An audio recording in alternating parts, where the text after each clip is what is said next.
measuring causation is incredibly difficult. And if you look at a lot of the studies that try to causally link playing certain computer games or playing computer games in general with violence, I think you find serious methodological problems. Often the games that are picked as violent or not violent games don't really align and don't make sense if you know something about game culture. I think there's also a fundamental, often misunderstanding by researchers who do this kind of effects work. I think they often don't understand how what we call violence works in games.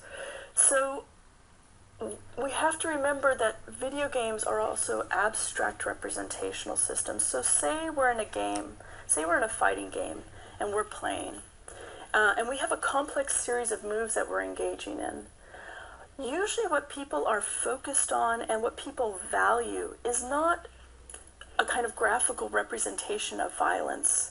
It's actually the mastery it takes to control that character to be able to do those incredible moves. I mean, if you watch people who are very skilled at shooting games or fighting games, even at raiding in a World of Warcraft or something like that, they're able to do very complicated eye-hand coordination, very complicated systems of mastery and knowing tactics. So I think we have to understand what's really happening. We have to kind of frame the violence on the screen in relation to the kind of complicated systems of mastery that are at work.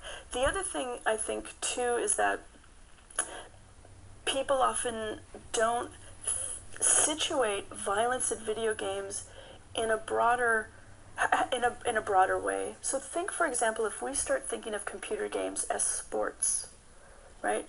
We have a lot of sports that are violent, right? But we understand those activities in a certain frame. We understand them as competitive athletic activities.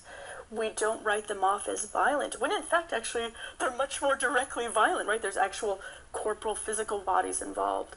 I think if you start thinking about computer games as sport, it changes the lens in which you understand these things. Then we have to sort of think about things like football or hockey or karate, or I mean, there are all kinds of things that then you sort of are left going, that may change how I understand what's happening in those games. So for me, the frame is really important.